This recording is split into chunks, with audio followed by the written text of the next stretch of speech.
hate OBS. Alright. So this bitch up.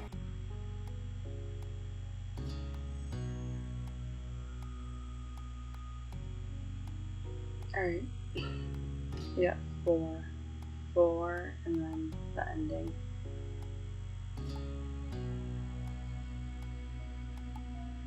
Alright. Eeny, meeny, miny, mo. Catch a tiger by its toe. If he hollers, let him go. Eeny, meeny, miny, mo. What was that? Sandcastles?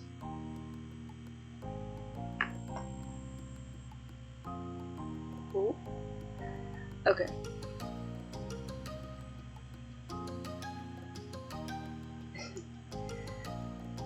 Hi, Caro. How's volume?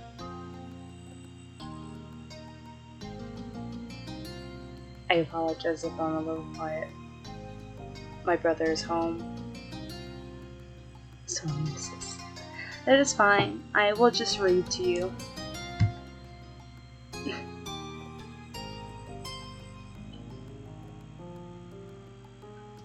You can just listen. I'm gonna try to finish this up. Volume's pretty good? Okay. I didn't know if I was quiet or something. Cove wasn't able to do many things that summer. When you, him, and Shiloh sat out on the shoreline one bright morning, you could tell he wanted to be in the water. But there was no way he could swim anytime soon, not with his cast. The waves washed up a single shell to shore, glittering in blue, another reminder of the place he couldn't go. From what you heard about Cove's old life so far, in tiny pieces and fragments, you could tell he'd do anything to be able to get that cast off. Like make a path with a witch or something, just to get it off his arm. You thought about how his summer last year must have been totally different from this, with his old home, his mom and dad. But now he was here, with you, Shiloh, and Lizzie, and everyone else. And he couldn't even go in the sea. Here's hoping. Pretty good. I still have the stupid cough, which won't go away.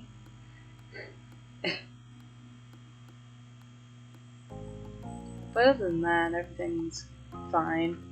I had an easy day at work, so nothing too difficult. And I have water this time, so...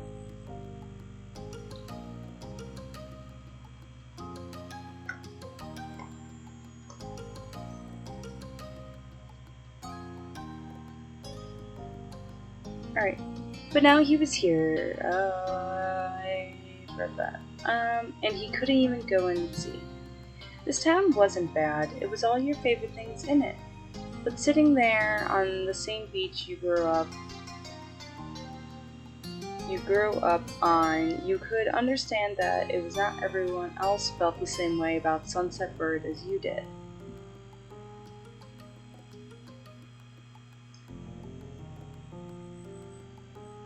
So how's painting going, Cara? Close to finishing, or just started? We're halfway through.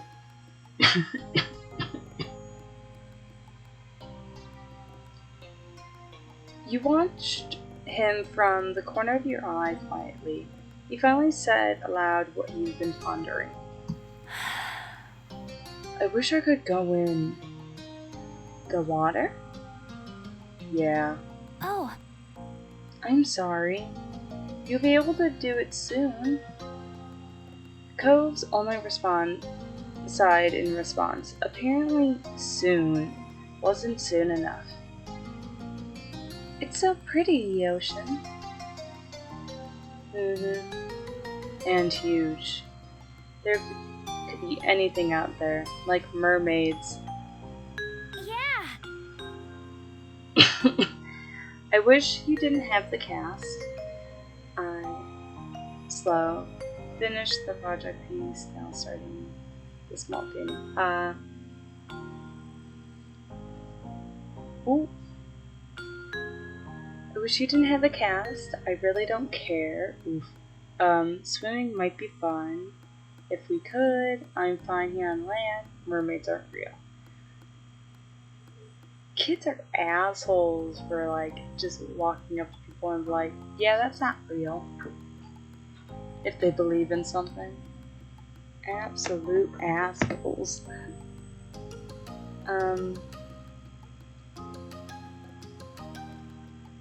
I'm fine here on land.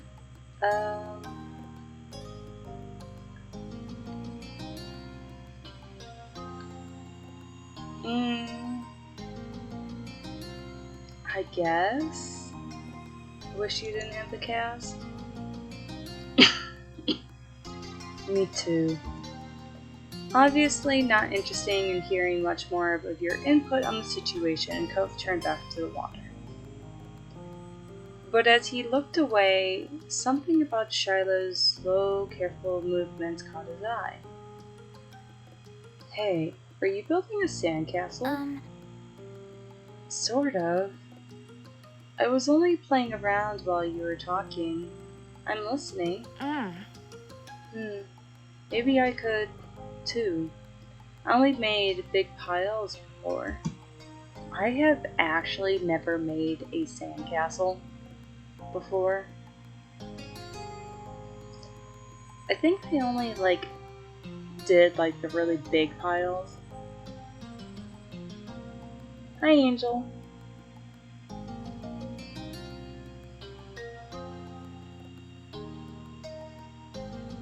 Yeah, I never had buckets or whatever, and never really knew how those people made those big sandcastles. Well, if that's the case, it was rather foolish for you to venture here, wouldn't Thanks you say? to the host, Caro.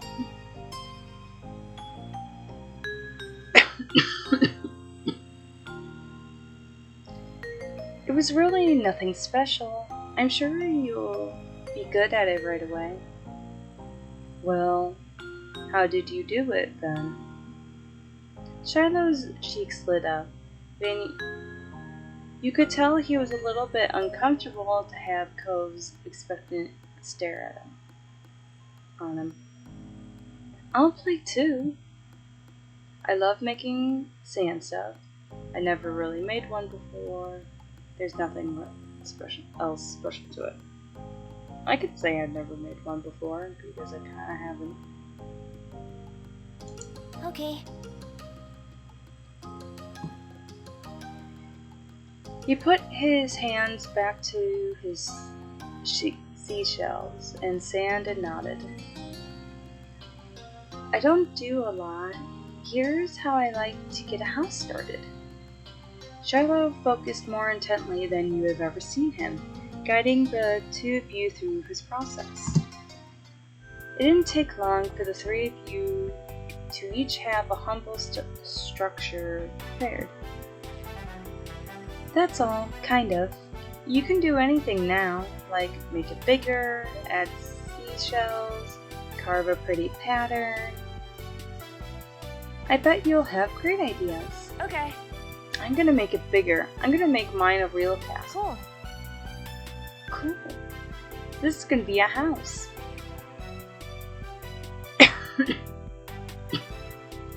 Looking at the base of your sandcastle, you decided to make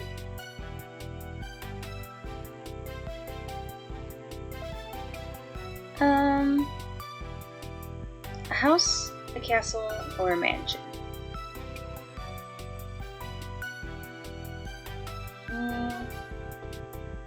I can kind of do the in-between because I've done the castle with Cove, and it just makes Shiloh feel left out, so I'm wondering if I do a mansion, if it'll be in between. Looking at the base of your sandcastle, you decided to do what Lizzie would do and design a mansion. Oh, okay. The better part of the next hour was spent focused on your own work. The boys were the same. Even Shiloh didn't sneak as many peeks at everyone else's as he usually does. Hi, Daro! I see that you haven't gone to bed yet.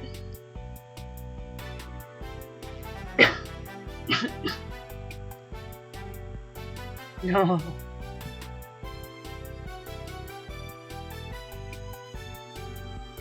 Oh, and you can totally eat pizza with a knife and a fork.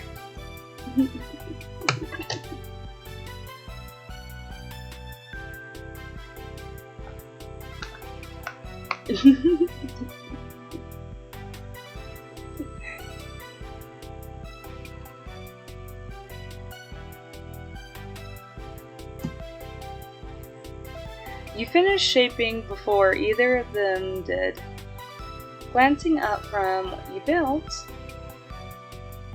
you seen you got it done so fast because they're already searching around for extra decoration. Shiloh had grabbed most of the real interesting stuff, and Cove had a lot of shells. There were still options. The first thing you reached for was a red bottle cap, blue seashell, or a green piece of sea glass.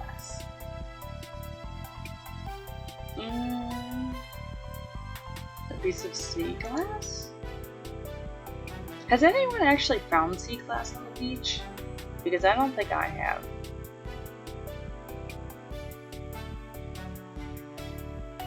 Of course, I'm not usually on the beach that often. It was the best fit for your mansion, you decided. It was see-through and sparkly. Sparkle. So you put it in a funny place where it would take a second look to see it. Pleased with your results, you finally took a proper look around that wasn't focused on the sand itself. Both Cove and Shiloh seemed super immersed still, and you knew you could probably sneak a peek at each other's one work. Yep, fucking out. You checked out Cove's Sandcastle, or you checked out Shiloh's Sandhouse. Or you decided not to look. No. Hey Vincent, how are you? Wolfie. I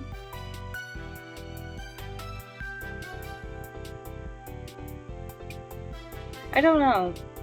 If we're supposed to kind of show it together or show off our things together, I think it might be better not to look.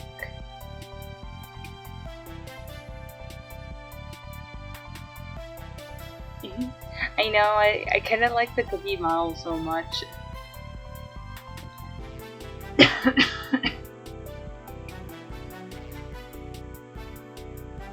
Decide not to look. Never mind, let's go look at Cove's.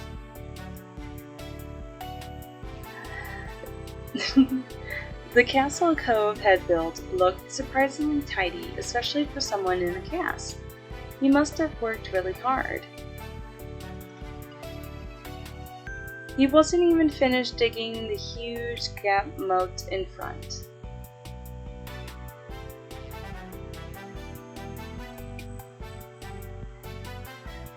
But it was still already enormous. You probably got a sense of the enthusiasm as he was digging with that You got a sense from the enthusiasm he was digging with that the doctor was probably going to find a bunch of sand when he finally removed the pink plaster. The silence was broken. What's on top of yours, Shiloh? You sneaked a peek closer, discovering something shiny sticking out Shiloh's sand chimney.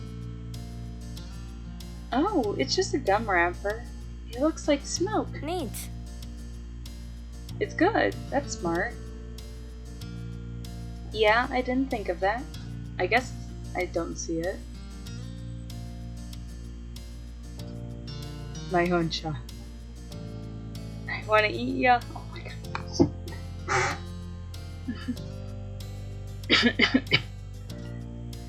You should be an architect, or it kind of looks more like a herb.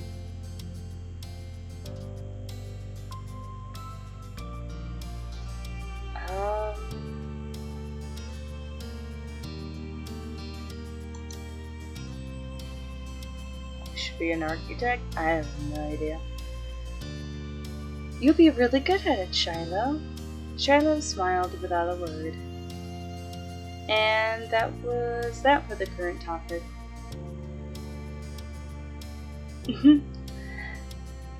Sophia, can I see what you did?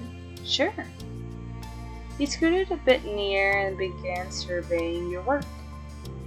All you really knew about mansions was that they were supposed to be big, so you've really gone really big. It was the size of a country club that Lizzie played golf at. Compared to Co's and Shiloh's buildings, it's probably even bigger. Shiloh decided to jump in on the new conversation. Hey, Sophia, what did you do?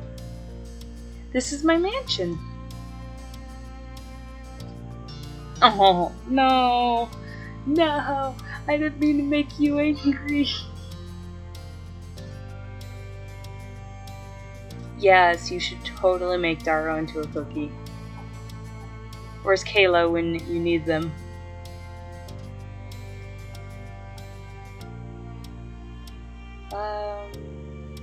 Scolded for a moment. Apparently the anger was still there after his argument with Lizzie more than a week ago.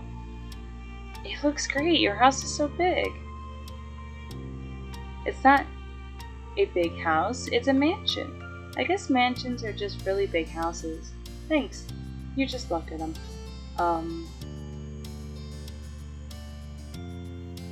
Well, technically, mansions are just really big houses. But he complimented it, so just thanks. Did your eyebrows get more? No, but okay. You're welcome. I don't think that's the same as a house. Huh? Isn't being a house bad? No. But we each made our own place. Nobody is the same. I think we are. Are they gonna fight because I didn't choose like a house or? Cove raised an eyebrow at that. Is there something only one of that thing that makes it special? Yeah, for sandcastles and stuff. People too. My dad always said that how everyone is their own man, a real individual. I don't think I'm very special. Kayla, come get your little come get the boy. He's so cute, but so his self-esteem is so far low.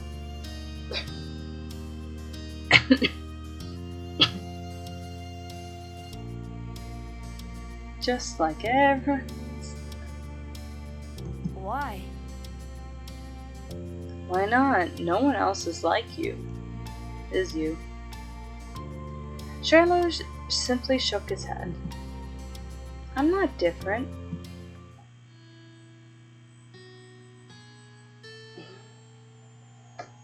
Oh man, this boy is the same as in the other game.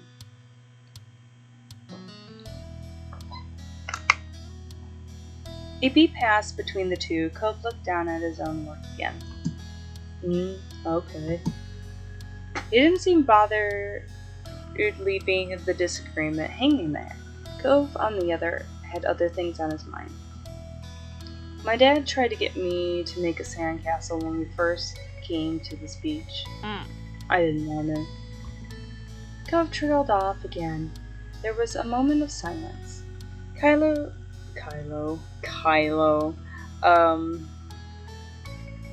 Shiloh shifted and opened his mouth to say something, but Cove spoke up before he could.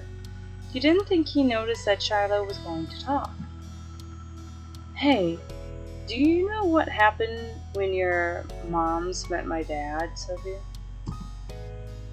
You waited to see if Shiloh would say what he wanted to when he didn't even consider Cove's question.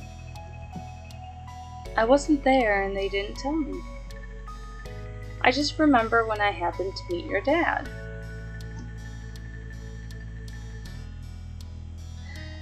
Mr. Holton had been a weird stranger then. Well, he was still kind of strange. No other parent acted like him. But you knew him better at this point. Well, now that you thought about it, it made a lot of sense that Cove's dad talked to him about people being unique. You pulled from your thoughts when Cove continued. Oh. Well, I was there. I don't think my mom has met your dad.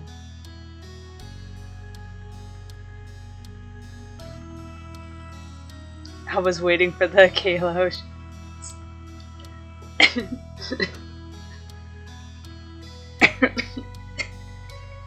I'm gonna mess up reading all the time. Yeah, I'm pretty sure she hasn't.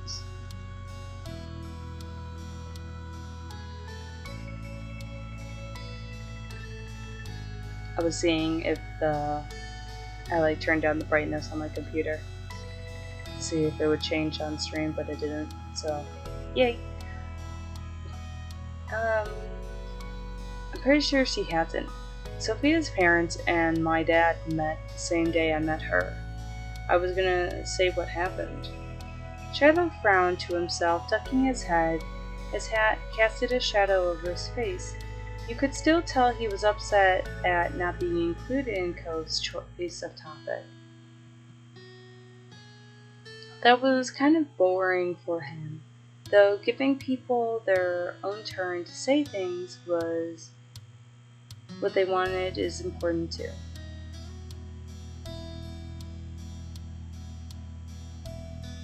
Oh. We can let Cove. I can stay silent and let Cove finish the story, or I can say I think Shiloh wants to talk too.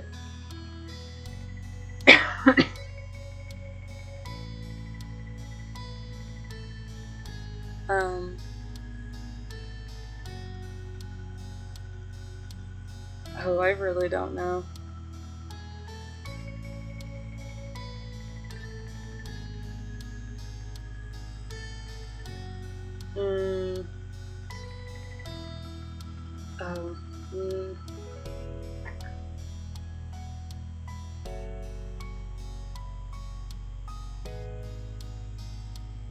But he seems sad. No! Fuck.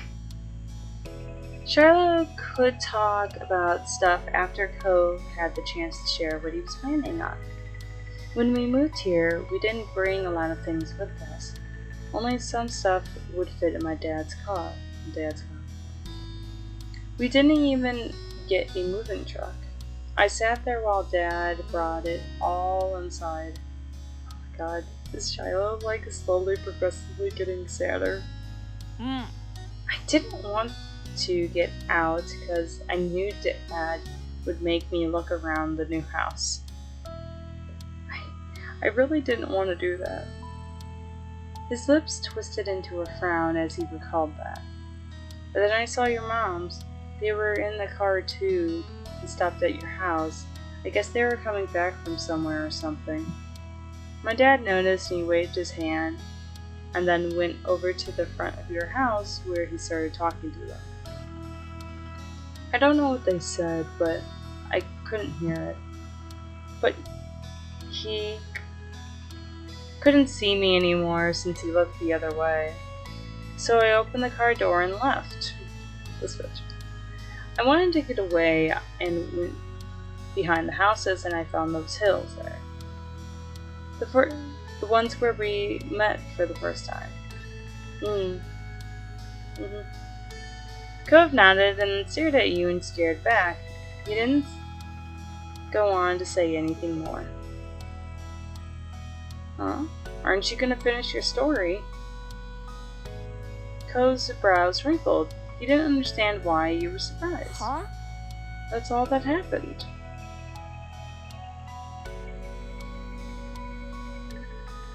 Okay. Why did you want to tell the story if nothing happened? You really gotta get better at telling stories. That was a pretty bad story. Thanks for telling me.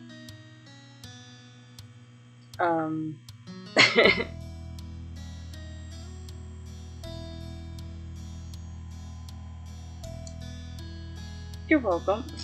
Sure. Even if not much happened, you weren't gonna complain about knowing the story. I feel so bad. I'm so sorry, Shiloh. Shiloh's mouth twisted into a scold of disbelief and he said nothing. Why did you bring that up anyways? There was a slight shrug of Ko's shoulders. Well... I was thinking about it because of the Sandcastle and made me remember when I moved here. Dad showed me the beach first, before we went back down the car down back. He was really excited about it for some reason. Ko's brows furrowed a little more as he quietly raked his hands through the sand. I get it. This poor kid. Shiloh, just say something.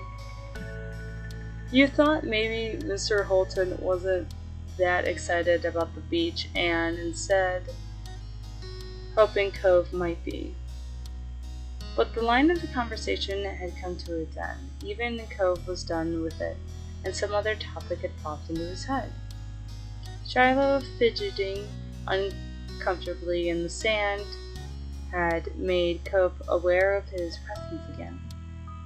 They looked at each other, and you could only wonder what this might be about. Hey, Shiloh. Yeah? Why are you always turning so red, even when nothing is happening? Why are you calling him out?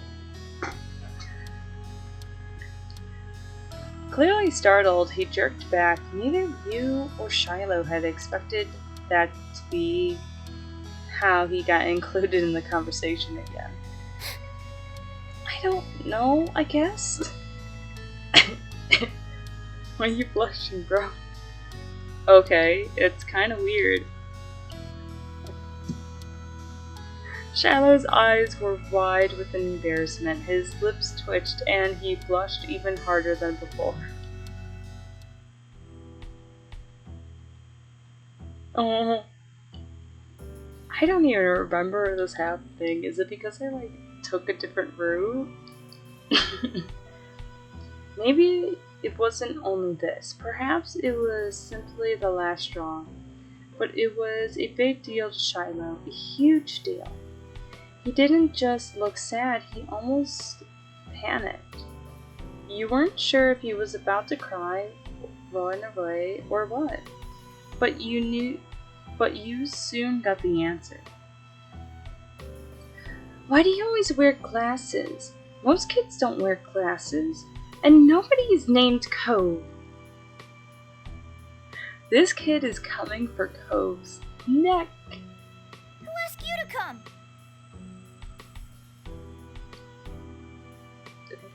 Shiloh snapped. Damn. It was probably just your dad bugging Sophia's family some more because you don't have anyone who will ever play with you. What kid is called Shiloh? Yeah.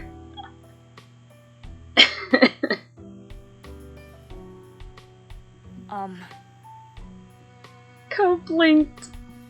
The tension on the beach suddenly got uncomfortable in a way you didn't know how to laugh off.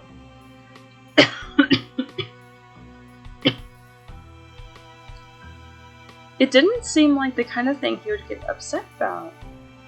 Though you haven't ever known what kind of thing would bother Shiloh. I'm sorry. Me too. I guess I was just wondering. Hey, let's build another sandcastle. You try playing on your own. Are we gonna build more? Or you nervously missed in the sand? The best thing about not being 18 or younger is avoiding trauma. The fact is that we still have to go through the teenage years.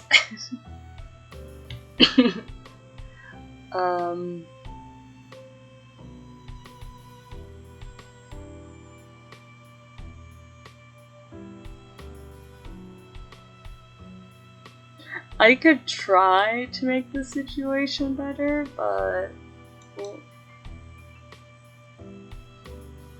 the day's gonna be over soon. Sophia, you're right. The sun's going down so fast. You all went back to making more sandcastles, but the mood had changed.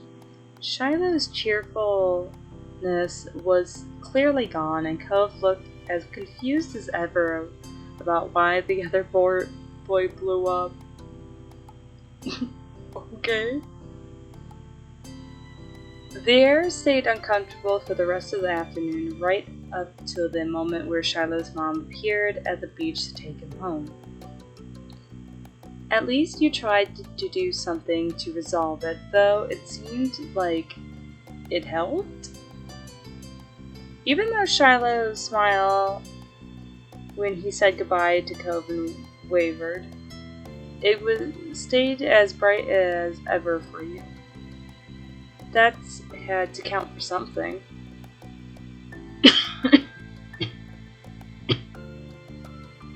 But with Shiloh gone and the sun going down, you knew it was time for you and Cove to head to your homes, whatever. The two of you trailed out of the park together towards the neighborhood. The walk home was quiet, and you passed by familiar landmarks, shoes thumping against the sidewalk in near perfect unison. Cove was clearly caught up in thinking about something. You ask Cove what he's thinking, or you stay silent. Let's just ask what he's thinking. Something was definitely up, so you choose to reach out to him and ask. Oh, I think I know what part this is. Oh.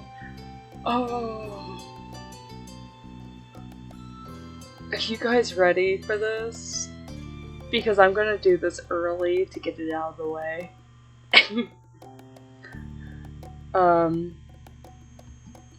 Hey, Cove. Is everything okay? You're making a funny face. Oh. I think this is the part. Oh, I was just wondering. Cove felt silent again for a few more seconds, and then he sighed. Is it this? Why did Shiloh act like that? When I said he was all red a lot. You were just being rude, he was just being a baby, you shouldn't make fun of him. I don't know, it's just Shiloh.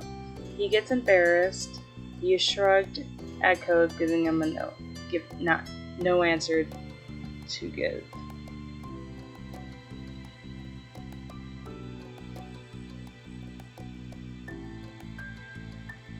He's just a baby. Throw that out the window. That's just weird.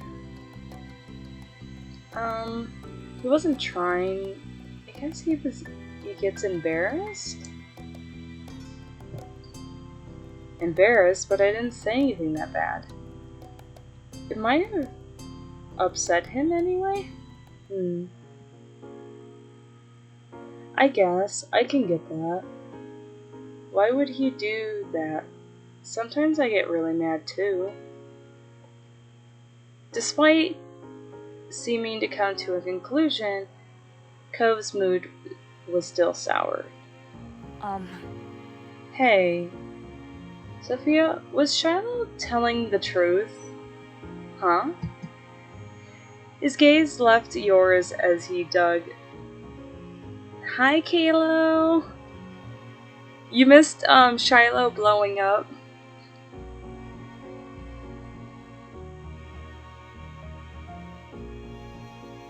His gaze left yours as he dug the sole of his shoe into the ground.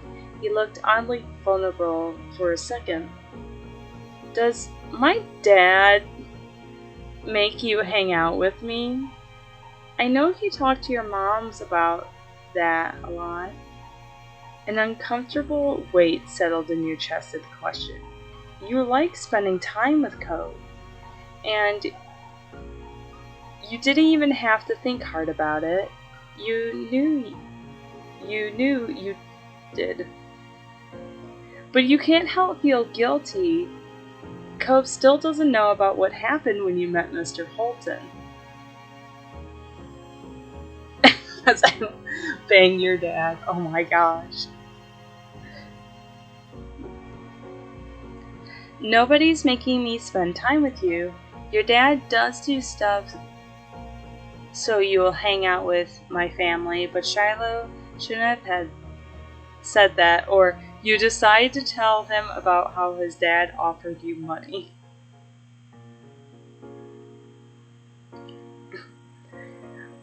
Hey, so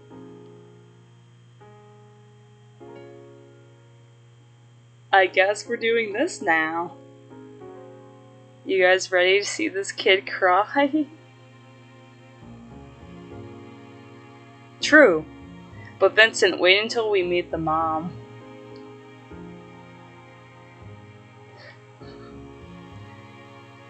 Alright. Here we go.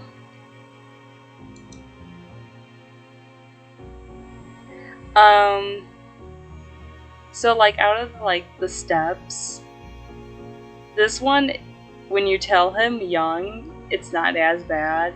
But when you tell him as a teen, shit goes down. Oh.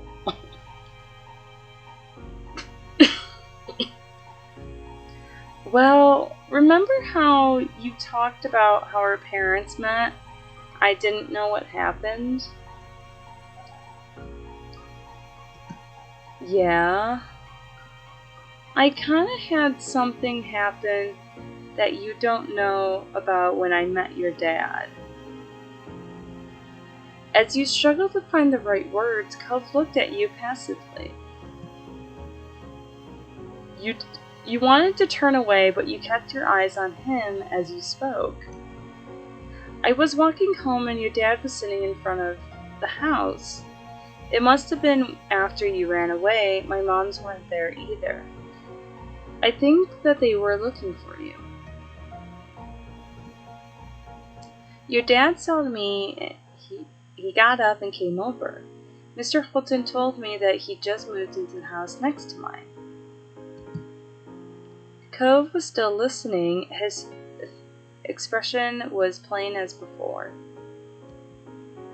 You paused for a moment, wondering if you should really keep going. So, you either can chicken out and just you don't tell Cove what happened after all, or you tell the full story.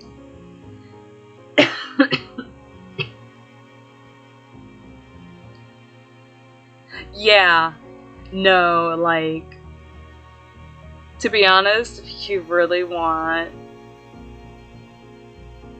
you can probably go figure out what happens when you're a teenager. Because I went through, because they were achievements of telling them at different ages about this interaction. If that's the case, it was rather foolish for you to venture here, wouldn't you say? Thank you for the host, Vincent. But what's about to happen is not as bad as what happens when you tell them as a teen. Because I think I full-blown cried when he, found out as a teenager. It was terrible, but here we go. And I didn't take the money both times. I don't think I ever could just take the money. Even if it was supposed to be a secret, you thought Cove should still know. Your dad thought you might be lonely here, so he wanted me to be your friend. and he said he would give me $20 if I did. The music cut. Cove was so still. You thought he hadn't heard you, and his eyes widened. His mouth fell open. There was no sound left him.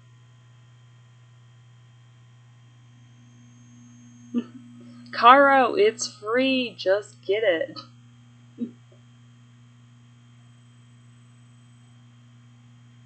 Silence stretched between you, so tense that it was almost tangible. You shifted from one foot to the other as your hands tensed up. Please say something. Instead of speaking, he closed his mouth, his eyebrows bent and crinkled his forehead. He looked more sad than surprised now. He was going to cry, and you were certain of it. I didn't take it. The money. I didn't want it. Honest. Cove raised his hands and brought them up under his glasses, his fingers pressed over his eyes, hiding them from your sight.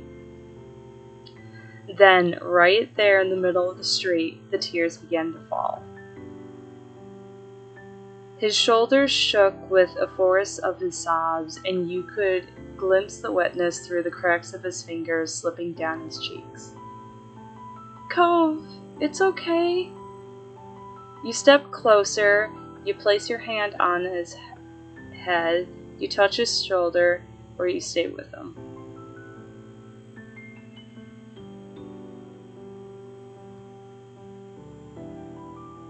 And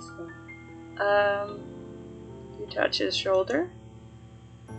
Awkwardly, you reach over and rest your hand on his shoulder. But Cove shook his body from side to side, rejecting your presence. No! Go away! You flinched at the shout as you stood there listening to him cry.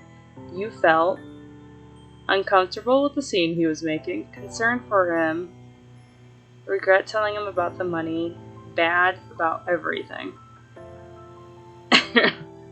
I guess concern. I do feel bad, but you didn't want Cove to be this upset. You were just wanted to be honest. Cove, continuing to weep with his face covered by his hands, forced his voice raised in volume, and you froze in place.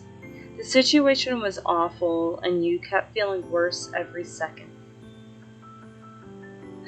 Stop being so loud. Oh my god, this is like when you actually hit your sibling and they start to cry, and you're just like, just hit me, don't tell my mom and dad, just hit me. Please don't cry, I'm sorry, Cove. Or you hugged him, or you start crying too.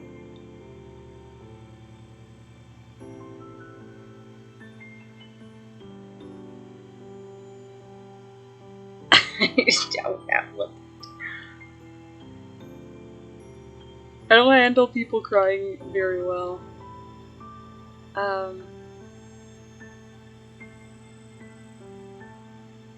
Let me hug you, you bitch! You stepped up, trying to wrap your arms around him in a hug. Cove squirmed away from you again, though ducking his head. It was a full rejection.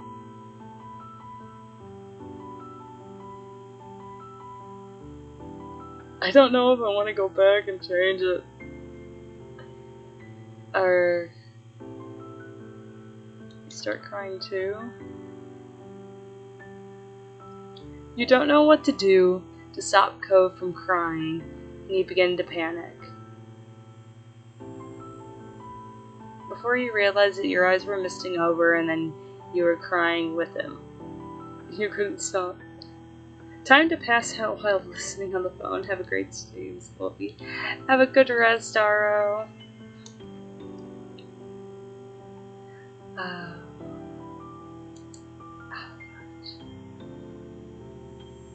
I don't know what I want. You You spoke earnestly.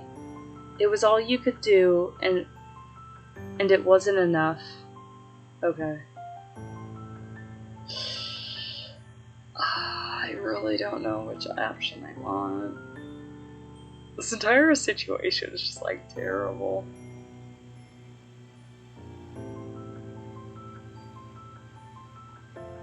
I guess. You heard a door open. You flinch, expecting to see one of the mean old grandparents preparing themselves to yell at you. At this hour, most people weren't around, either because they were working or down in the town, but the grandparents rarely left the house except to complain about the children making noise in the street.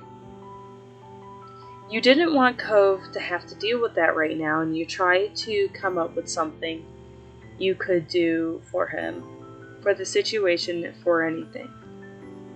But the door that stood open now didn't belong to the grandparents. To your other surprise and relief, it was Cove's own. His dad was already home. As he peeked out the door, Mr. Holton momentarily looked unsure. Perhaps he had suspicions on the noise outside, but wasn't entirely positive, though a kid crying was pretty distinct and there weren't a lot of kids. Maybe he just didn't want to believe something might be wrong with his son. His face fell as he spotted the source of the commotion. It was pained and it was scared, and it reminded you of one that he wore the first night you met Cove. Mr. Holton didn't go down the steps in front of the house. He had jumped right over them and stumbled into a run. He skidded to a stop before Cove, bending down on one knee, and then solidly cupping Cove's teary face with his hands. What's wrong? Are you hurt anywhere? Cove continued to cry, unable or willing to cough out an explanation. Not taking his hands from Cove, Mr. Holton turned to you for an explanation, his eyes wide and imploring. He was asking if you made me hang out with him. You did, so I told Cove how you wanted to give me money to be his friend. As you spoke, Mr. Holton's chest rose as he inhaled deep, shaky breath. Commenting in a gasp of your final words. What? Why would you? He clamped his mouth shut, shaking his head, and he faced his crying son again. No, it's my fault. I shouldn't have done that in the first place. He casted his eyes down, sighing. When he had next spoke, it wasn't part of a conversation anymore. It was barely loud enough for you to catch his words. Sophia's only a kid. Tears were streaming down Cove's face. Smiling sadly, Mr. Holton wiped Cove's cheeks with a thumb. He furrowed his brow and looked at the ground. Let's Cookie, get out of here. When he next glanced up, his mouth was set with determination. Mr. Holton finally took his hands off the Cove and reached for his wallet, confused. You stared up at the little rectangle that all adults seem to carry around in that shape or form. Bites the day.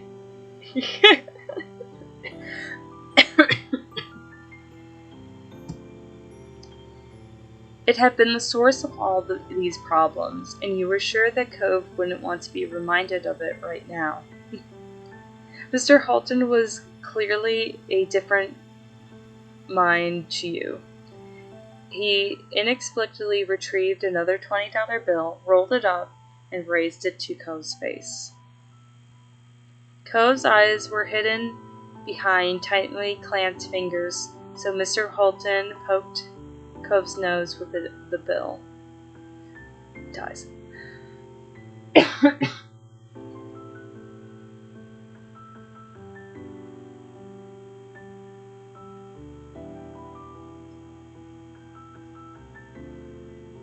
Okay, it went away. I thought I had to sneeze for a moment. Cove peeked between his hands, grunting as he saw what he had been propped with. Even if it was surrounded by sobs, you were glad that something else had finally left Cove's mouth. Come on. Hey, Cove. Can you stop crying? I'll give you this cash if you do.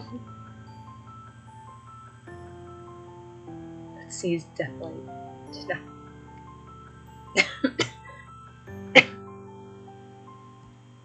Cove dropped his hands from his face. It was already red and wet with tears, and now his features was scrunched up in a scowl. Not for the first time, you questioned Mr. Holt's tactics. Parenting.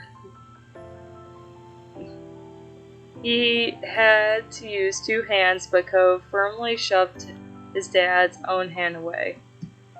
Mr. Holton chuckled at Cove's reaction, tossing the money aside. It unfurled as it flew through the air, rising before slowly drifting to the floor. Want your cash? And more. Yeah, here you go.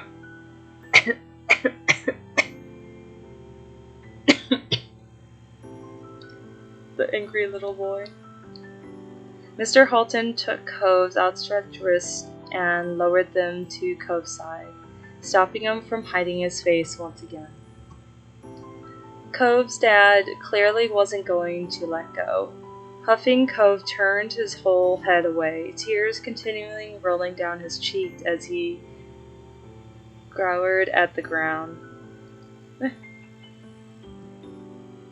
You can buy a lot of cool things with that, but it can't do everything, can it? Cove didn't respond, didn't even look at his father. Mr. Holton continued. Your old dad likes to make things nice for you with money he earns. But you're smart, and you know I haven't really done anything. I'm sorry. I still made you sad and upset, just like right now, and I'm sorry. Cove sniffled. The harsh line of his brow mellowed. Mr. Holton squeezed Cove's hand as he continued. Sophia is smart too, right? Mr. Holton spoke in a soft, encouraging tone, and Cove continuing to calm. You have nothing to worry about, except for me. Mr. Holton chuckled. Cove pressed his lips together, mulling over his father's words. Through the stream of tears, Eddie's drops still budding out of his eyes, threatening to spill out. I love you, son, so much, more than anybody else. Sometimes that makes me a little too hasty to see you happy, and I make it all worse. And I'm really sorry. Smile at me like that, sir. Carl, I'll tell Isaac.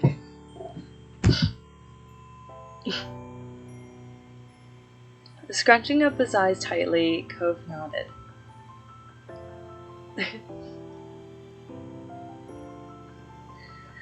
When his eyes opened again, they were red and glossy, but there were no tears left in the precipice of his lower lashes. Aside from the occasional sniffle, he was mostly back to his usual himself. He swallowed. Okay. Though Cove had refused to echo Mr. Holton's exact words, sentiment seemed to be enough for his dad. Trouble. He moved his hands under Cove's armpits and hoisted Cove high into the air with a grin. Cove's hands flew back to his glasses, holding him back from falling off. Cove's lips were shut tightly, all betrayed by the telltale smile in his eyes that he was trying to hide. Hard to hide. Mr. Holton laughed and lowered Cove so that he was securely pinned against his chest. Cove looked away, face angled to the ground. Now that his dad could no longer see him, he allowed himself to smile. Mr. Holton might have missed it, but you didn't. Cove wrinkled and pushed hard against his dad's shoulders. Can I go back down now? Yeah. Mr. Holton set Cove gently on the ground, waiting until his feet found their footing before releasing him entirely. I have to do something. Wait here. As Cove wandered away, Mr. Holton's gaze stuck to him like glue. You sighed, eyes downcast. You felt weird that you had only been able to stand there while the event unfolded and you weren't able to fix it. I couldn't make him feel better. Don't worry about it, please. We don't need another tragedy today. He winked and you weren't impressed. Hey, I meant that. The first part anyway. There were only so much you can do trying to fix someone else's mistakes. He smiled at you sincerely. He smiled sincerely at you. You've done plenty for Cove, and just the fact is that you were honest with him when his old dad wasn't proves it. That's a relief. Thanks for being a good kid, and I hope you'll keep spending time with the boy. As though the sound of his name summoned him, Cove returned, clutching the bill that his dad had casted aside earlier. You cocked your head, and Cove's dad raised his eyebrows. Cove looked at the crumpled note and then walked over and held it out to you. I stopped crying, but I don't want this. You can have it. He gave you a small smile. Behind him, Mr. Holton was still watching Cove closely. Clearly relieved, you shared the feeling. Cove was making peace with the deal that had happened behind his back. You decide to take it, or you decide not to take it. What do I do?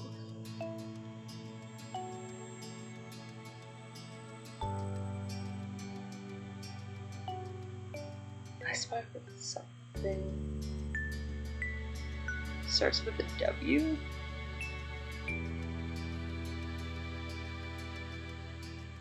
My first thought was water, and I'm like, what the fuck?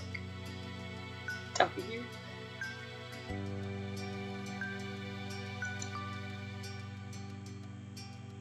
You shake your head, you push back the note back to Cove.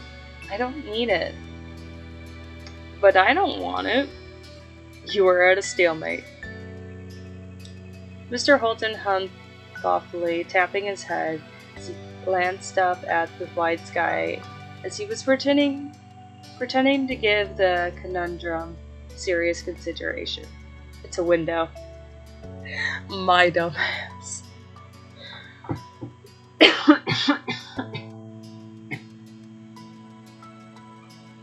Yeah, that makes sense. Oh my gosh.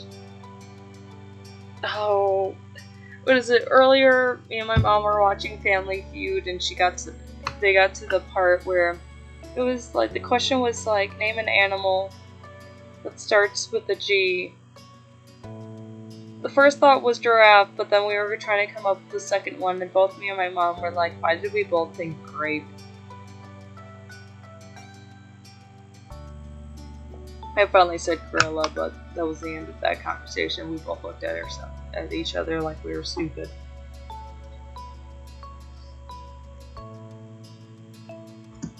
I know. He plucked the bill from Cove and tore print right in too. I forgot he did that.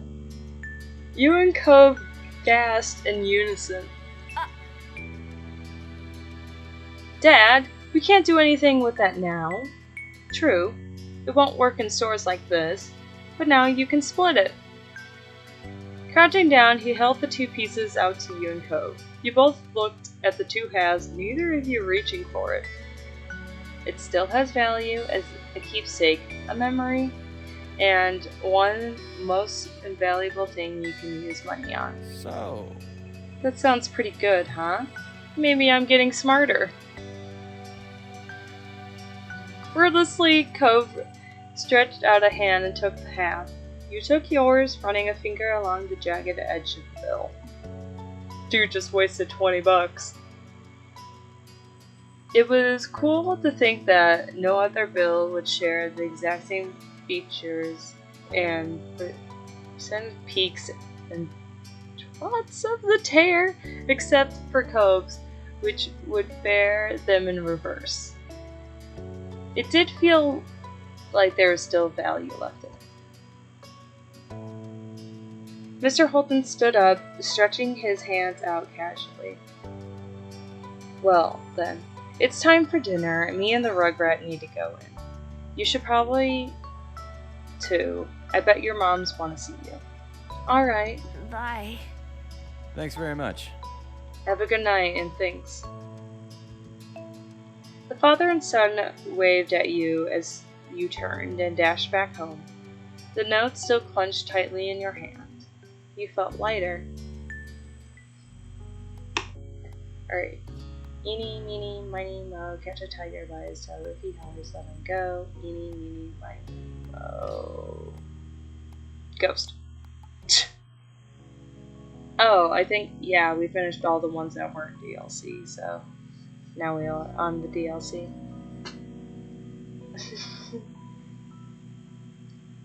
The night was incredibly still. You couldn't ignore how silent it was. It was almost eerie. You could even hear Lizzie snoring in the next room over.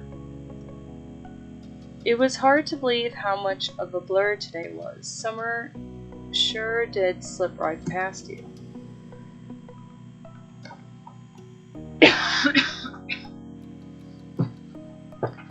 You flickered through the moments like pages in a scrapbook as you laid in bed.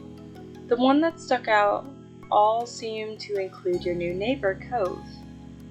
It was funny how he had become such a big part of your life in such a short span of time. You thought a lot about the adventures that you could have tomorrow until sleep started to catch you.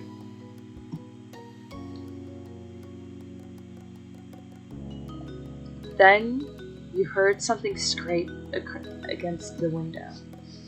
It wasn't uncommon for wind to push the tree branch against the glass. Summer breezes were the worst sometimes.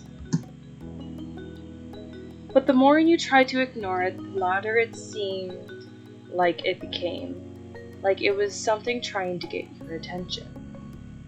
You lifted your head off the pillow to get a better look. There was nothing there.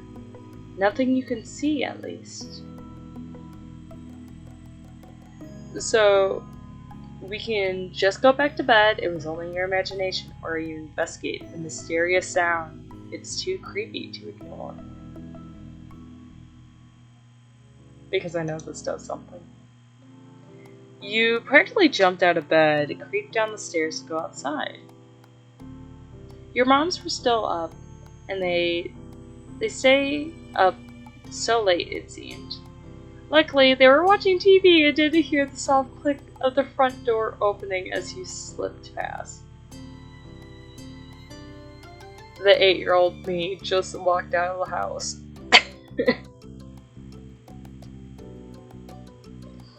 You looked around the neighborhood for a few seconds, checking over each individual house.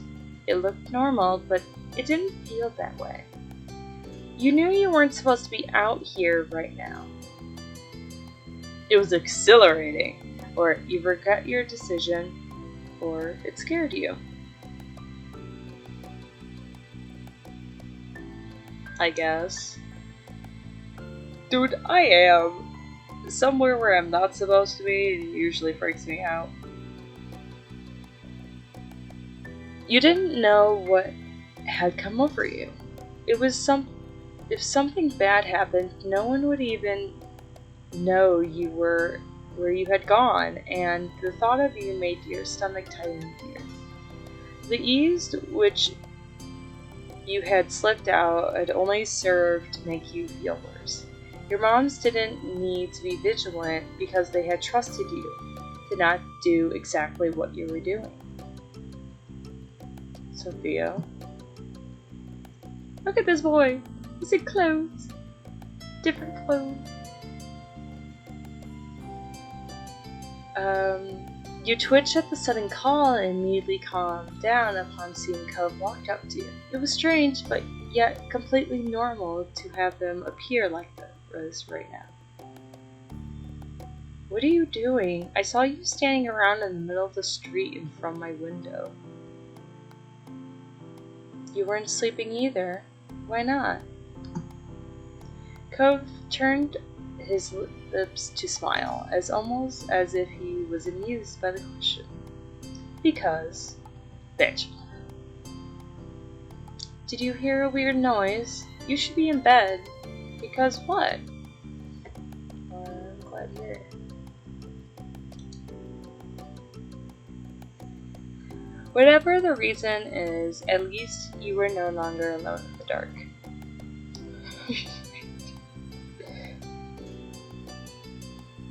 Cove fumbled for an answer at your sudden hesitation. Really? You are? Yeah. I heard a strange noise. You too. That's why I was up. It's a ghost. Cove hesitated for a moment, looking down the street before his aquamarina eyes fell on you again. Did it scare you? I'm gonna say yes because I'm being honest. It's okay. Me too, but it's okay. Nothing's gonna happen. You could see Cove trying to be brave for your sake. It made you feel a little better. I was kind of wondering if it was the wind, but what if it's not? What if it's a person? What if it was something not a person? The unsettling noise suddenly rushed through the air. Cove and you flinched. It sounds even worse than before. You were about to agree with him when the noise came yet again, tearing through the still night. The two of you rapidly looked around, trying to find the source, but to no avail. There was no sign of an answer to this puzzle, and you thought. It could be anything. It could be a ghost. There's gotta be a regular reason for it. I don't know. It could be anything. You weren't gonna rule out any possibilities yet. It was a mystery. Do you think it was a ghost? My mom says ghosts aren't real. This sounds like a kid response. But that didn't make the situation any less terrifying. Your statement hadn't fully convinced Cove either. Hey, can you tell where it's coming from? Not really. Then we'll have to look more somewhere else. Maybe we'll see something. Okay, let's go.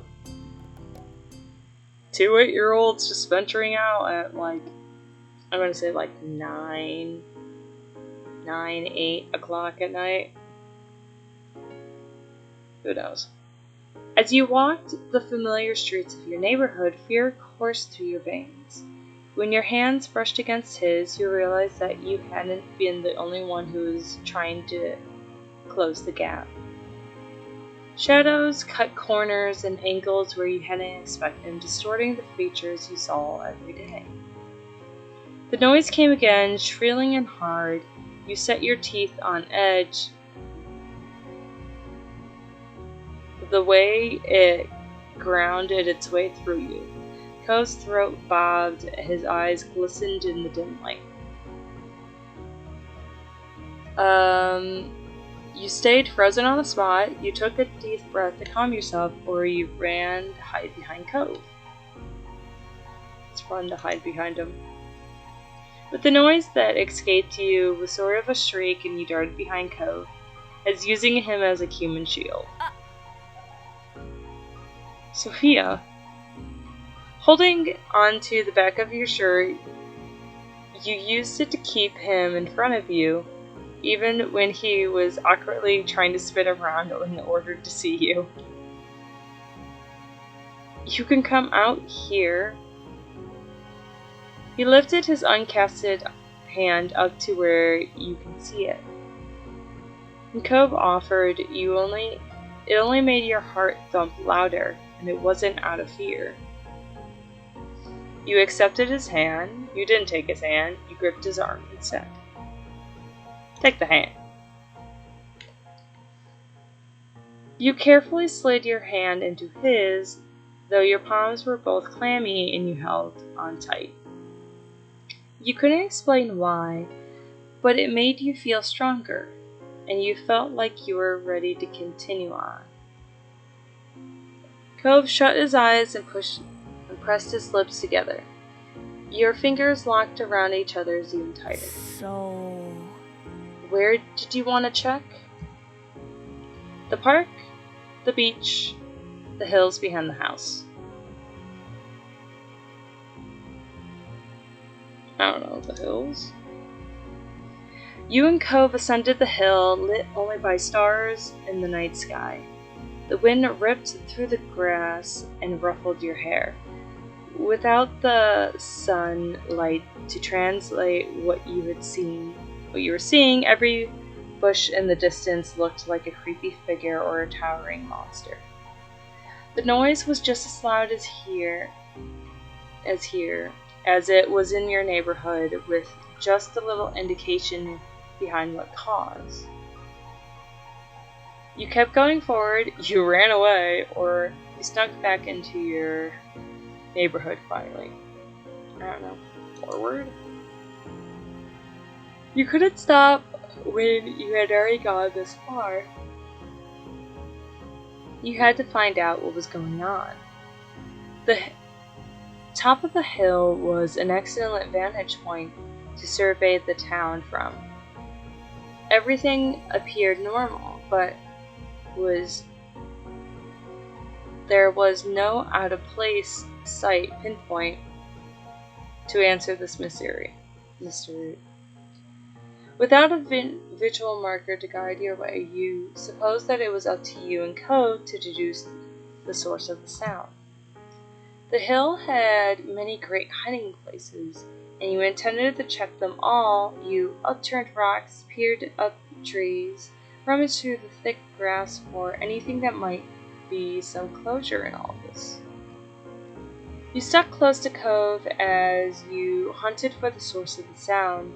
When the shrieking noise shook the air, seeing him beside you calmed your racing heart. Seeking to ease your nerves and put aside thoughts that might be out this dark and spooky night, you decided to strike up a conversation. You searched for a topic that was more fruitful than your search for the noise. Your eyes fell on Co's cast as you were instantly inspired. Have you broken any other bones? No. Oh. It turned out there wasn't much of an engaging topic for him after all. I've broken my leg once. I've broken my arm before too. I've never broken a bone. I sprained my ankle before. I have actually never broken a bone. I don't think I really sprained my ankle either, so I don't do shit. I sit in the house. Lucky. And that puts the end of your injury discussion. But Cove's calmer mood elevated the bleak atmosphere like you hoped it would. Coves cast his eyes out to the darkness, feeling colder. Does this make you feel strange? We were people who heard weird noises at night and are out looking for what it is. Yeah, like dumbasses in a horror movie.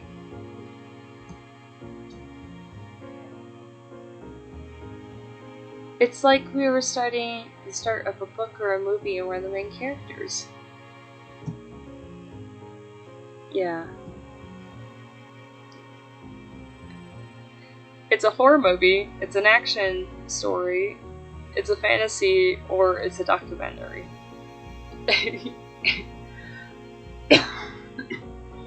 Okay, if we're trying not to get... It's totally a horror movie, but... I say it's a fantasy story, just not to scare.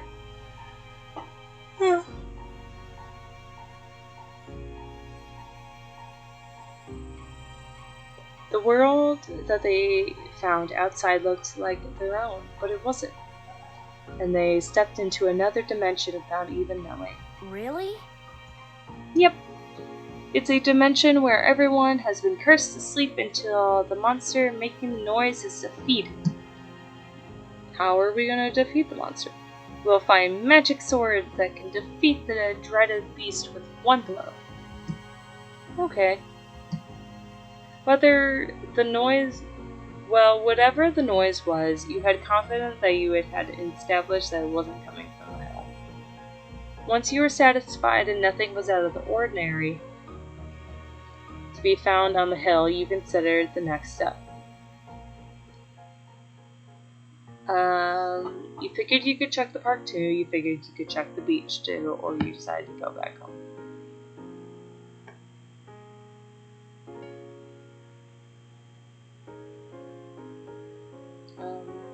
Check the beach or park. The private playground was empty as ever, and you could hear a mysterious sound if you were quiet, but it simmered down to a whisper. Cove was practically shaking when he realized that it had progressed far enough to reach there. He swallowed hard and faced you with determined face. My dad said, good detective work starts at home. He watches a lot of crime shows, so maybe it could be good to look closely? Okay. The two of you swept through every corridor of the park.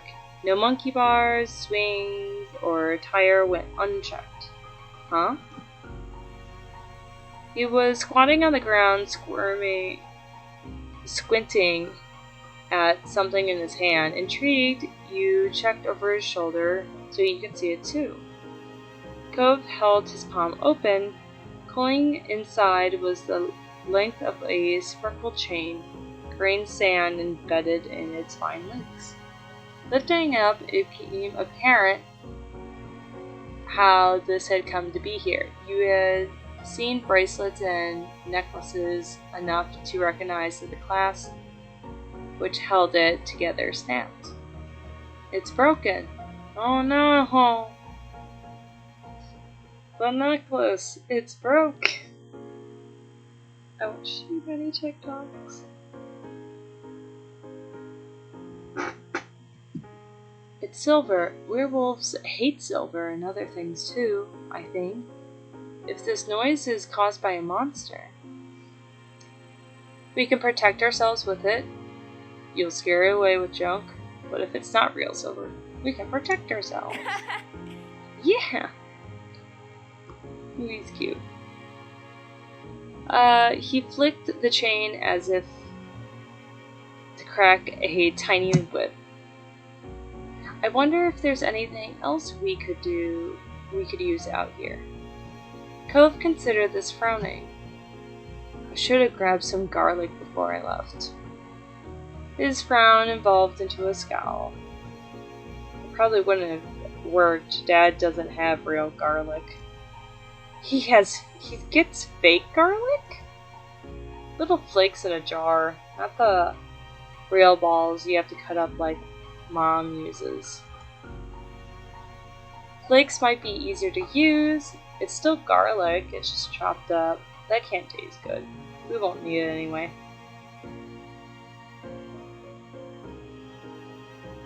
I guess. Maybe.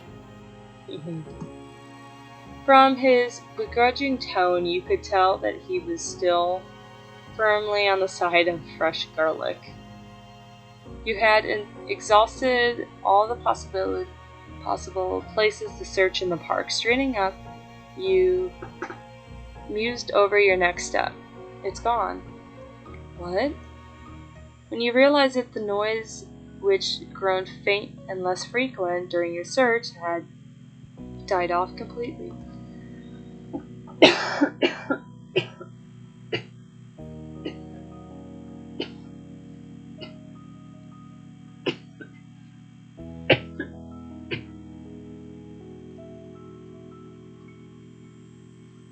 Let me pick up my water.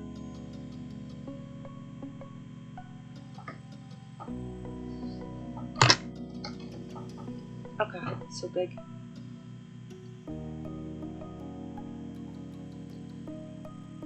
You co-shared a puzzled looks. Neither of you had an answer for what had caused the mysterious sound or made it go away.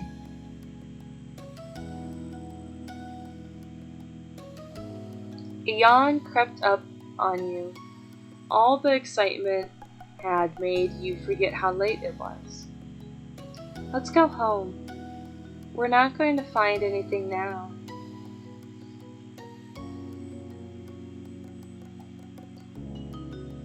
The night was still as you walked home.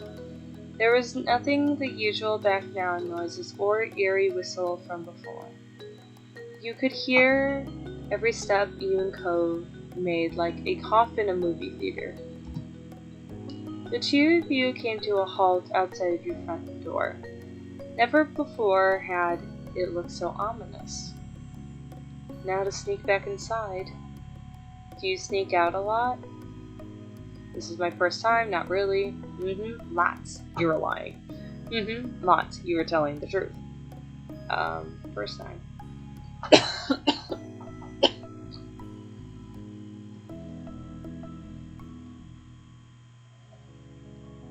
First time. Yeah, I never tried to do it until now. Thought so. How did you know? I hadn't seen you outside my window this late before.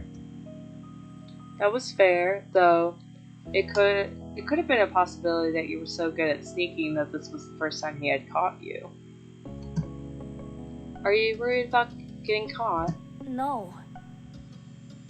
He looked so forthright that you believed him completely. But your dad, won't he get mad or sad if he catches you? He's never happy with what I do. Oh. My fault, exactly. You sympathize.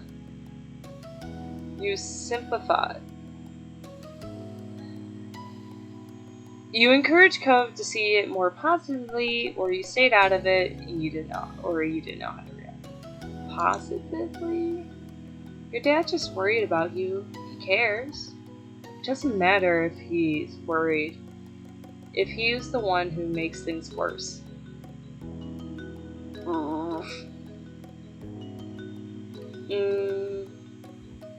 Alright, I'm going in.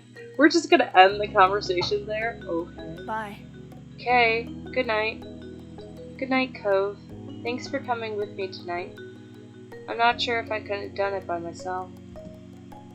I wanted to go with you. They're too fucking cute. Hearing that caused your face to heat up. You turned the doorknob as slowly as a clock minute hand. Holding your breath for a telltale click of the lock and nudged open. When all that happened was the door opening rather than a blaring alarm that you had feared melted with relief. Back inside, you were surprised to find your mom still watching TV. Weirder still, it looked like they were on the same show as they were watching before you left. Yet you were positive that you'd been investigating for hours. Perhaps you could use their distraction to your advantage. I cannot speak. If you could get it just up the stairs, you would be safe from suspicion. But how could you get up there? You try sneaking past, or you decide to walk in your house nonchalantly. You couldn't, so you gave up the gameplay. Screw it. This was all too stressful, and it was already a suspenseful night. You couldn't handle any of the extra tension. Moms. They looked up at your call, off guard. Sophia? They abandoned the couch and their show to hurry over. They were still in a state of surprise. You weren't in trouble yet. Are you okay? What are you doing down here, sweetie? Did you have a bad dream? You told the truth. You lied, or you didn't answer.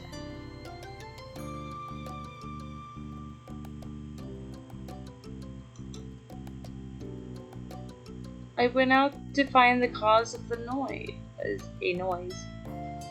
Time seemed to drag as the color drained from your mom's faces. Huh? Out where? Out of your bedroom? That's what you mean, right? They were trying to give me the benefit of the doubt. You pointed to the front door to confirm their worst fears. Mommy remained frozen in shock while Mom launched into lecture mode. And I got a sip of water.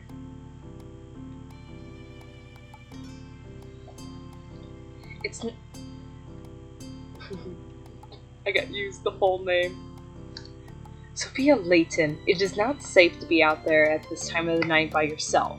If something was wrong, you should have come to us. I thought you knew better than that. I trusted you to know better than that. Anything could have happened to you. If we don't know where you are, it's a lot harder to keep you safe.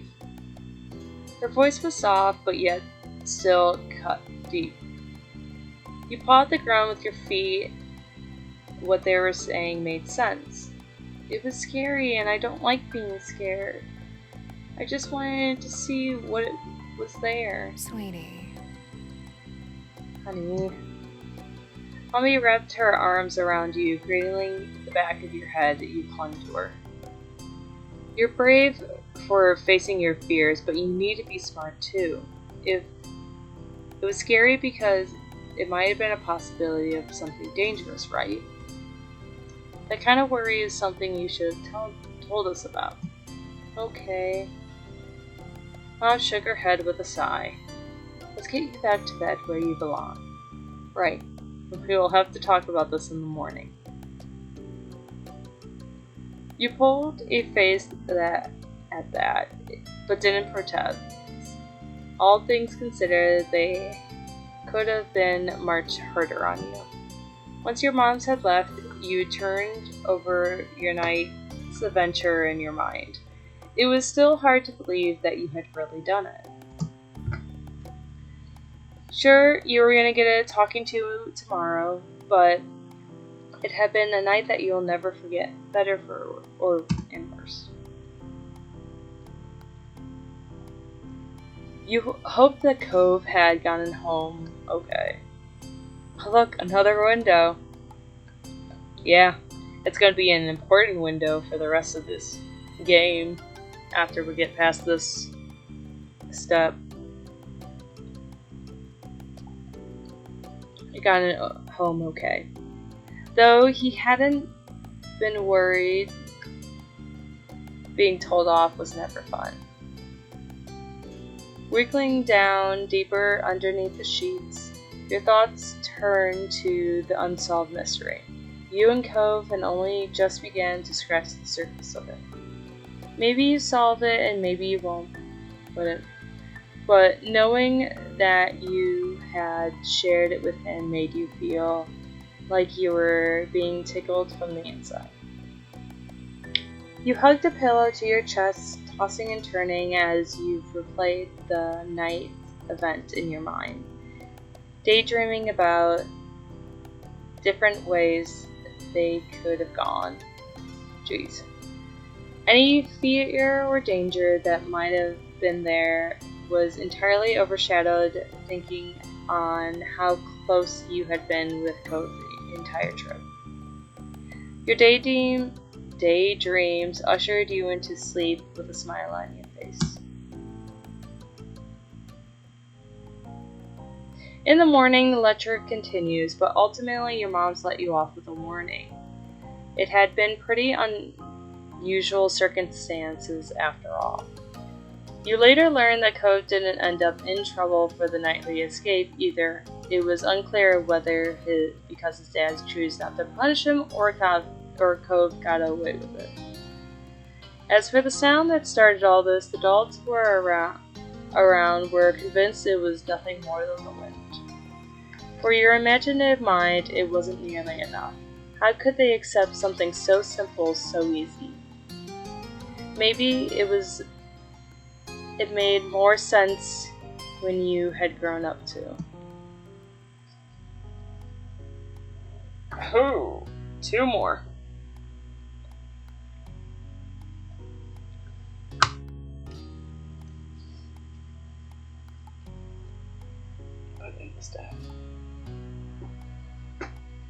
Alright. Eeny, meeny, miny, mo, catch a tiger by his hoe. If he hollers, let him go. Eeny, meeny, miny, mo. Super. Okay. Alright, kids. We're done with dinner. Come to the table. Your stomach growled right on time, as if it heard your mom's words, and you halted your game and looked over. Your mom was almost done setting the table. She walked around the mahogany wood. It's not pretty. In process of putting down cutlery. Mommy was still in the kitchen, humming under her breath as she turned off the stove and emptied the pots into the sink to wash. From beside you, Lizzie stirred, uncrossed her legs, and standing up. She stretched her arms above her head. Finally, I'm ready to eat. And then she cast a slight glance in your direction. You recognize that look. Last one to the table is a rotten egg. I haven't... But it was too late. Lizzie had already bolted towards the kitchen. You tried to catch up to her. You stayed sitting. You yelled at her. Or you threw a cushion at her.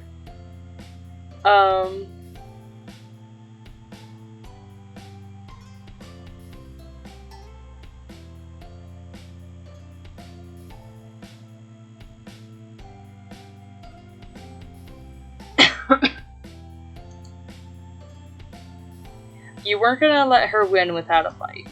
You planted your hand on the ground and stood up, and then you ran after her, although it wasn't really time to close the gap.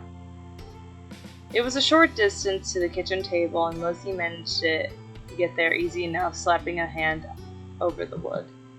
Mom moved just before Lizzie could bump her with an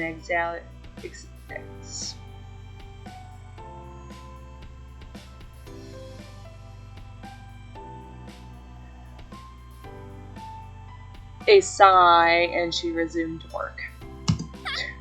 I win again. You didn't win because you raced by yourself. That's because you cheated. Okay, you won. You didn't even bother talking to her about it. We can be so petty.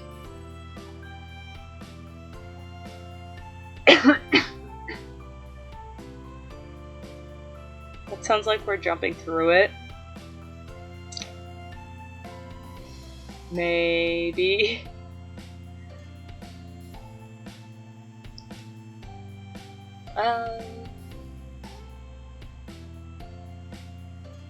because you cheated. I didn't cheat. You ran before me. Yeah, because that's how races work.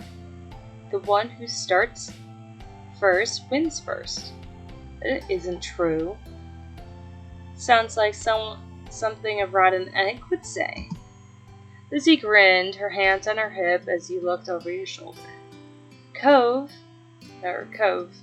you can be the tiebreaker. Was a real race that I totally won.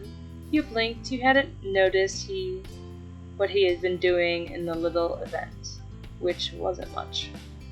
You spotted Cove still on the floor, his legs were crossed beneath him. The arm with the cast was resting on his lap. He looked at the two of you with a slight frown. It felt sort of strange to see him still here so late. Tonight, Cove had come over your house for a sleepover. Your mom's and his dad had planned it a few days ago.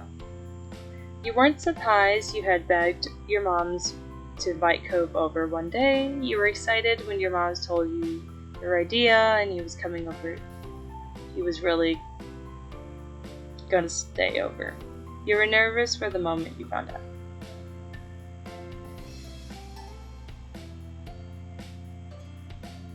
I guess you were practically counting down the days, and you even helped search the storeroom for a sleeping bag and extra bedding to prepare for his visit.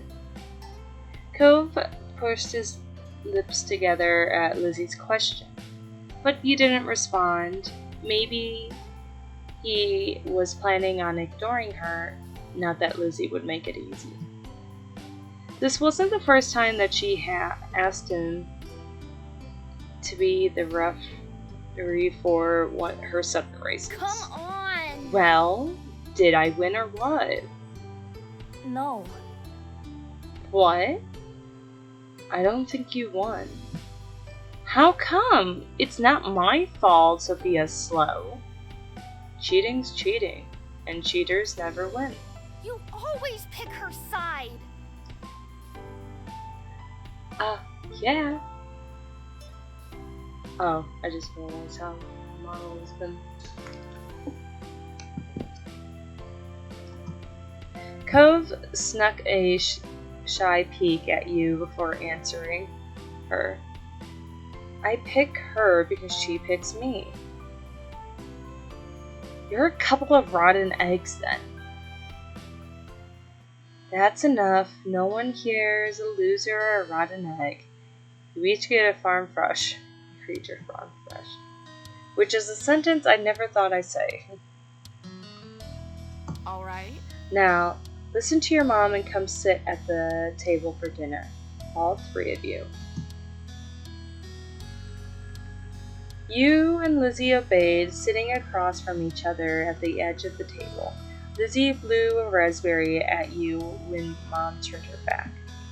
Your parents brought the last of the food when they took seats further down the table instead of sitting right next to you and Lizzie.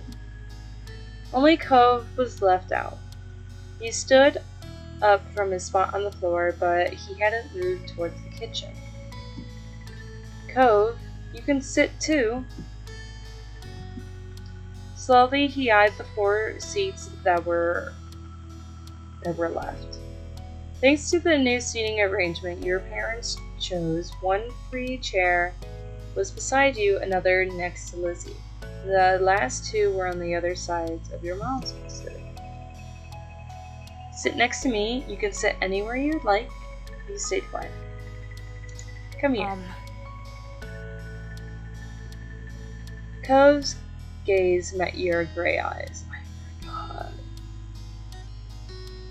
I kind of forgot, like, that you customize your character, because half the time it doesn't, like, do anything with the story. You smiled briefly and grinned back. He walked over and pulled the chair out pulled out the chair next to yours and sat down. You were glad that he wanted to sit with you. He just needed to know it was okay. Now that everyone was situated, Mommy began to pass out the plates. Okay. Dig in, kids. I cooked a little bit of everything for tonight's dinner. Be sure not to avoid all veggies. Ugh. Yes, Mom. Each person at the table served themselves, except for one. Cove hesitated again. He fidgeted with his hands clamping down on his top of his knees. He didn't seem very comfortable doing stuff inside of someone else's house.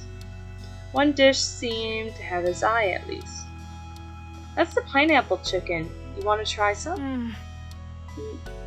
Not really, sorry. By then, your mom had noticed Cove still had nothing on his plate as well. Do you not like any of the food, honey? Well, Maybe he hasn't tried Hawaiian food before. He hasn't? Wow. Please don't talk with your mouth full, Lizzie. Lizzie swallowed the bites she was eating, and then she spoke again. You should try it now. She turned to Cove dramatically. Unless you want to shrink, that's what happens when you miss a meal.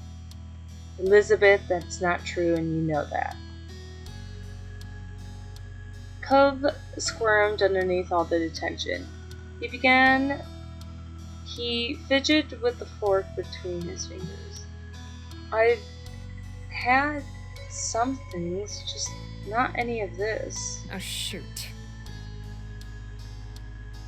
I knew I should have asked your dad what your favorite foods were. It's alright, Lenny. Maybe you'll find a new favorite today. You weren't sure about that. Cove didn't look like he was going to try the food anytime soon. You let your moms handle it. I think you would like the pineapple chicken. It's yummy, or give me your plate, or you should try something new. I guess make a suggestion? He ultimately trusts your judgment.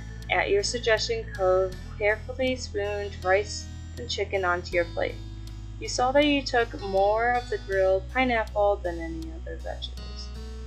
You nodded pleased, and your mom's let it slide. At first, Cove poked the food. Clearly, he wasn't apprehensive to eat something new, but he took a few exploratory bites. Right? It's good, isn't it? You don't have to keep asking. He still speared more meat with his fork and ate, chewing thoroughly. It's not bad. Mommy grinned at his words, satisfied even though it wasn't exactly a glowing commemoration. Lizzie wasn't as mollified? You're so weird. Don't be mean to your friend.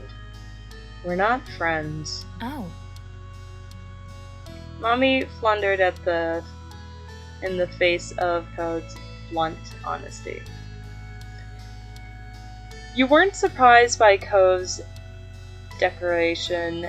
The more you got to know him, the more you realized he wasn't the type of kid to keep his opinions to himself.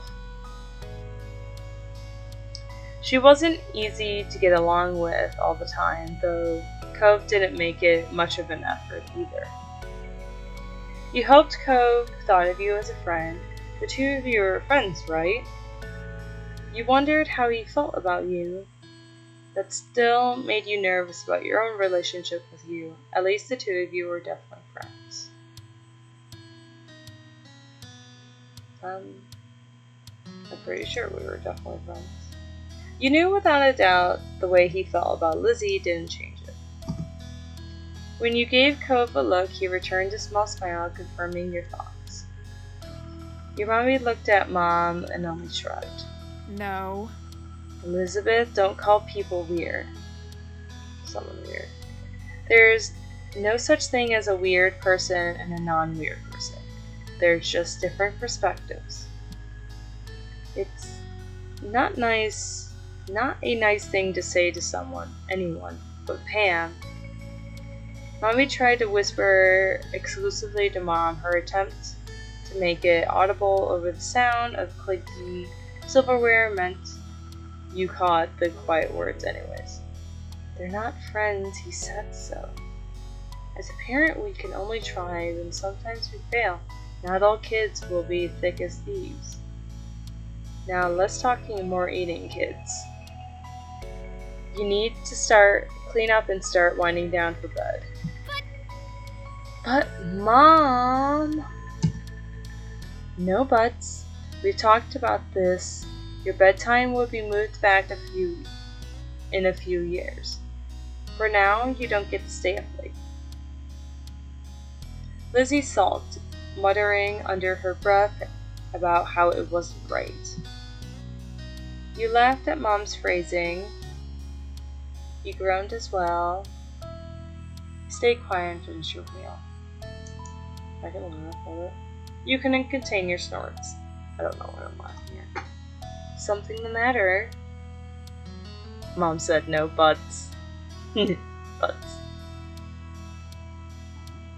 Lizzie scoffed and rolled her eyes, unimpressed with the crude words, and Mommy snickered along with you, however.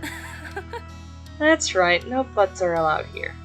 We'll have to get rid of yours. No, I need it! The two of you continued to chuckle, Cove even cracked a smile. Children. I'm surrounded by children. The rest of your dinner passed uneventfully. Cove was silent for the most of it, even when you nudged him and tried to get him to talk again. All too soon, the table was cleared and the games in the living room were put away. And you were all steered to the bedroom. Mom finished tucking you in, kissed your brow just as Mommy poked her head in the room. All ready for lights out? Off? You two? You were lying comfortably in your bed, the blanket hiked up under your armpits. Does anyone actually sleep with their arms out of the bed? Because I'm always like full blown under the covers. You could kick it off later if you got too hot. Even during the summertime. Mom had set up the sleeping bag on the floor for Cove, just beside your bed. He was already wiggling inside.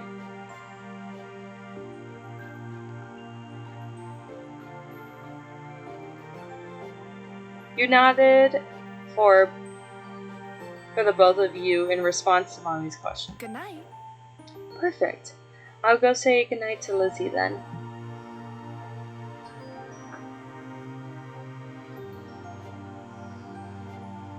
Mom twinked your nose, chuckling as you squawked in annoyance, and left. Mommy took her place sitting on the edge of your bed. Sweet dreams. Sweetie. She pressed a soft kiss on your forehead as you giggled as the strands of her hair fell forward and tickled you. Mommy smiled down affectionately at you and moved her attention to Cove.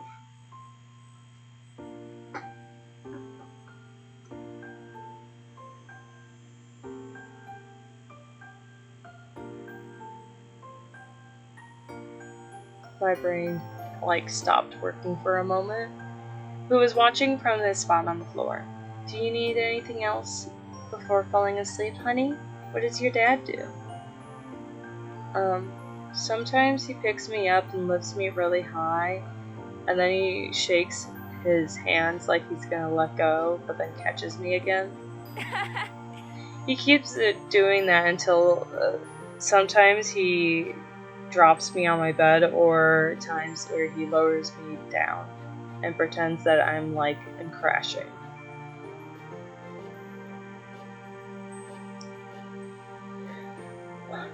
I'm getting so tired.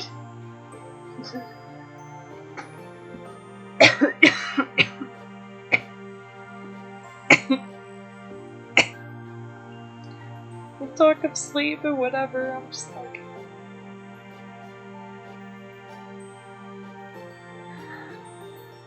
I think I'm just gonna call it.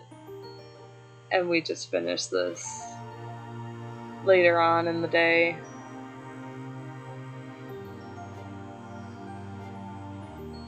Because, like, I'm tired. I've tried. Oh, that's load. I need to save. Low.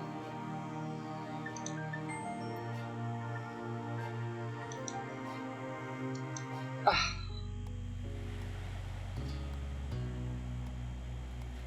Alright.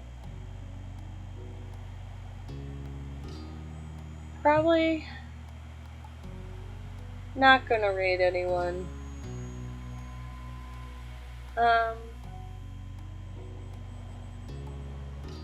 Well, I guess we can raid stealthy. Oops, I don't mean to do that. Oh yeah, we can. We can raid stealthy mouse. She's on.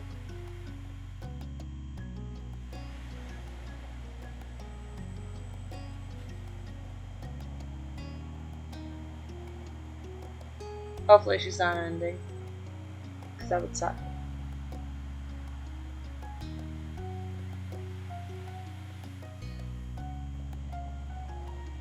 But yeah. Thank you all for coming here and hanging out with me as I fail at reading. But I hope all of you have a good night or a good rest of your day. Thank you for being here, Angel. Alright. Bye!